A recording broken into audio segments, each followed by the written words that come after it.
ಸಮಾಜ ಸೇವೆ ಹೆಸರಲ್ಲಿ ಆಂಬ್ಯುಲೆನ್ಸ್ನಲ್ಲೇ ಡ್ರಗ್ಸ್ ಅನ್ನ ಸಾಗಿಸಲಾಗ್ತಾ ಇತ್ತು. ಬೆಳ್ತಂಗಡಿಯ ಆಂಬ್ಯುಲೆನ್ಸ್ ಚಾಲಕ ಜಲೀಲ್ ಬಾಬಾ ಈಗ ಸದ್ಯ ಎಸ್ಕೇಪ್ ಆಗಿದ್ದಾನೆ. ಸಮಾಜ ಸೇವೆ ಸೋಕಿನಲ್ಲಿ ಡ್ರಗ್ಸ್ ಪೂರೈಕೆ ಮಾಡ್ತಿದ್ದ ಈ ಜಲೀಲ್ ಆಂಬ್ಯುಲೆನ್ಸ್ ಅನ್ನೇ ಡ್ರಗ್ಸ್ ಪೂರೈಕೆಗೆ ಬಳಸ್ತಾ ಇದ್ದ ಅನ್ನುವಂತಹ ಮಾಹಿತಿ. ಕಳೆದ 8 ದಿನಗಳಿಂದ ನಾಪತ್ತೆಯಾಗಿದ್ದಾರೆ ಜಲೀಲ್ ಬಾಬಾ. ಮೊಬೈಲ್ ಸ್ವಿಚ್ ಆಫ್ ಮಾಡಿ ಪರಾರಿಯಾಗಿದ್ದಾನೆ. ಸದ್ಯ ಆತನ ಹುಡುಕಾಟದಲ್ಲಿದ್ದಾರೆ ಪೊಲೀಸರು. ನೀವೇನ್ ದೃಶ್ಯಗಳಲ್ಲಿ ಗಮನಿಸ್ತಾ ಇದ್ದೀರಿ, ಈತನೇ ಜಲೀಲ್ ಬಾಬಾ. ಜೂನ್ 25ರಂದು ಮನು ಎಂಬಾತನನ್ನ ಪೊಲೀಸರು ಬಂಧಿಸಿದ್ರು. ಮಂಗಳೂರಲ್ಲಿ ಅಣ್ಣಪ್ಪ ಸ್ವಾಮಿ ಅಲಿಯಾಸ್ ಮನುವನ್ನ ಬಂಧಿಸಲಾಗಿತ್ತು. MDMA ಸಹಿತ ಮನು ಬಂಧನದ ಬೆನ್ನಲ್ಲೇ ಬಾಗಲಕೋಟೆ ಲಿಂಕ್ ಹೊಂದಿದ್ದಾಗಿ ಗೊತ್ತಾಗಿತ್ತು ಪೊಲೀಸರಿಗೆ. ಹೀಗಾಗಿ ಪೊಲೀಸರು ತನಿಖೆ ನಡೆಸಿದಂತಹ ಸಂದರ್ಭದಲ್ಲಿ ಈತ ಆಂಬ್ಯುಲೆನ್ಸ್ ಅನ್ನ ಬಳಕೆ ಮಾಡಿಕೊಂಡು ಈ ರೀತಿ ಡ್ರಗ್ಸ್ ಅನ್ನ ಸಾಗಿಸ್ತಾ ಇದ್ದ, ಜೊತೆಗೆ ಡ್ರಗ್ಸ್ ದಂಧೆಯನ್ನ ನಡೆಸ್ತಾ ಇದ್ದ ಅನ್ನುವಂತಹ ವಿಚಾರಗಳು ಬಯಲಾಗಿತ್ತು. ಹೀಗಾಗಿ ಆತನ ಹುಡುಕಾಟದಲ್ಲಿದ್ದಾರೆ ಪೊಲೀಸರು. ಆದರೆ ಆತ ಮೊಬೈಲ್ ಅನ್ನ ಸ್ವಿಚ್ ಆಫ್ ಮಾಡಿ ಎಸ್ಕೇಪ್ ಆಗಿದ್ದಾನೆ. ಎಲ್ಲಿದ್ದಾನೆ ಏನು ಅನ್ನುವಂತಹ ಕುರಿತಂತೆ ಸದ್ಯ ಪೊಲೀಸರು ತನಿಖೆಯನ್ನ ನಡೆಸ್ತಾ ಇದ್ದಾರೆ.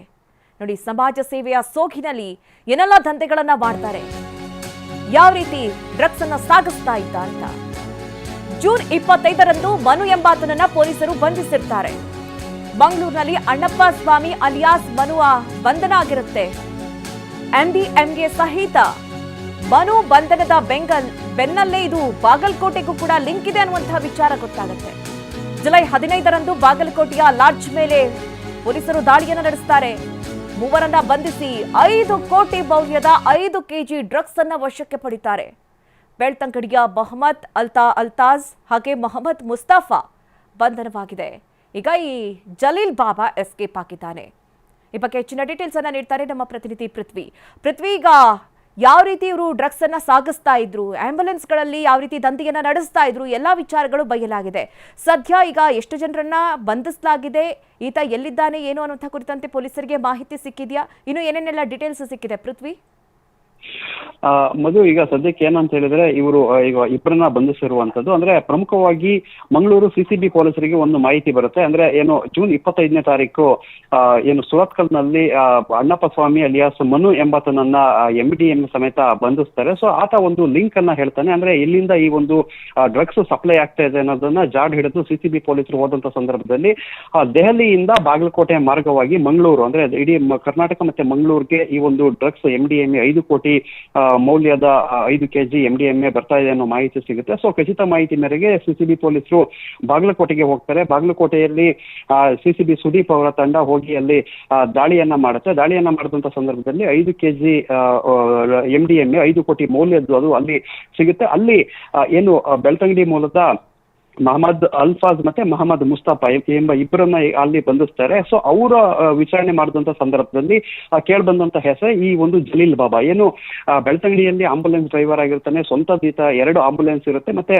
ಅಪಘಾತ ಆದಂತ ಸಂದರ್ಭದಲ್ಲಿ ಉಚಿತ ಸೇವೆಯನ್ನ ನೀಡುವಂಥದ್ದು, ಸಮಾಜ ಸೇವೆಯನ್ನು ಮಾಡುವಂಥದ್ದು, ಇದೆಲ್ಲವನ್ನು ಕೂಡ ಈತ ಮಾಡ್ತಾ ಅಲ್ಲಿ ಸುತ್ತಮುತ್ತ ಹೆಸರು ಮಾಡಿರ್ತಾನೆ. ಸೊ ಜಲೀಲ್ ಬಾಬಾ ಅಂತ ಹೇಳಿದ್ರೆ ಸುತ್ತಮುತ್ತ ಫೇಮಸ್ ಆಗಿರ್ತಾನೆ, ಸಮಾಜ ಸೇವೆ ಮೂಲಕ ಒಳ್ಳೆ ಹೆಸರನ್ನ ಮಾಡಿರ್ತಾನೆ. ಸೊ ಈಗ ಬಯಲಾಗಿರೋ ವಿಚಾರ ಅಂತ ಹೇಳಿದ್ರೆ ಈತನ 2 ಆಂಬುಲೆನ್ಸ್ ಏನಿತ್ತು, ಆ 2 ಆಂಬುಲೆನ್ಸ್ ಗಳಲ್ಲಿ ಇಡೀ ಮಂಗಳೂರು, ದಕ್ಷಿಣ ಕನ್ನಡ ಮತ್ತೆ ಚಿಕ್ಕಮಗಳೂರು ಅಕ್ಕಪಕ್ಕದ ಜಿಲ್ಲೆಗಳಿಗೂ ಕೂಡ ಈತನ ಆಂಬುಲೆನ್ಸ್ ನಲ್ಲೇ ಈ ಒಂದು ಡ್ರಗ್ಸ್ ಅನ್ನ ಸಪ್ಲೈ ಮಾಡ್ತಾ ಇದ್ದ ಅನ್ನೋ ಮಾಹಿತಿ ಸಿಕ್ಕಿರುವಂತದ್ದು. ಸದ್ಯಕ್ಕೆ ಆ ಒಂದು ಮಾಹಿತಿ ಸಿಸಿಬಿ ಪೊಲೀಸರಿಗೆ ಸಿಕ್ಕಂತ ಸಂದರ್ಭದಲ್ಲಿ ಅವರು ಪ್ರಕರಣವನ್ನ ಆತನ ಮೇಲೆ ದಾಖಲಿಸ್ಕೊಳ್ತಾರೆ. ಇದು ತಿಳಿದಂತಹ ಜಲೀಲ್ ಬಾಬಾ ತನ್ನ ಮೊಬೈಲ್ ಅನ್ನ ಸ್ವಿಚ್ ಆಫ್ ಮಾಡಿ ಈಗ ಪರಾರಿಯಾಗಿರುವಂತದ್ದು. ಸೊ ಆಂಬುಲೆನ್ಸ್ ಸಮೇತ ಈತ ಪರಾರಿಯಾಗಿದ್ದಾನೆ ಅನ್ನೋ ಮಾಹಿತಿ ಸಿಕ್ಕಿದೆ. ಸದ್ಯಕ್ಕೆ ಮಂಗಳೂರು ಸಿಸಿಬಿ ಪೊಲೀಸರು ಜಲೀಲ್ ಬಾಬಾನ ಹಿಂದೆ ಬಿದ್ದಿದ್ದಾರೆ. ಇಲ್ಲಿ ನಿಜಕ್ಕೂ ಇದೊಂದು ಆಶ್ಚರ್ಯಕರ ಸಂಗತಿ. ಯಾಕೆಂತ ಹೇಳಿದ್ರೆ ಈತ ಸಾಕಷ್ಟು ಹೆಸರನ್ನ ಗಳಿಸಿದ್ದ, ಆಂಬುಲೆನ್ಸ್ ಮೂಲಕ ಸಮಾಜ ಸೇವೆಯನ್ನ ಕೂಡ ಮಾಡ್ತಾ ಇದ್ದ. ಸೊ ರೋಗಿಗಳಿಗೆ ಉಚಿತ ಏನು ಆ ಒಂದು ಟ್ರಾನ್ಸ್ಪೋರ್ಟೇಷನ್ ವ್ಯವಸ್ಥೆಯನ್ನು ಕೂಡ ಮಾಡ್ಕೊಡ್ತಾ ಇದ್ದ. ಸೊ ಇದೆಲ್ಲವನ್ನು ನೋಡಿದಂತ ಸಂದರ್ಭದಲ್ಲಿ ಈತನ ಆದಾಯದ ಮೂಲ ಈ ರೀತಿ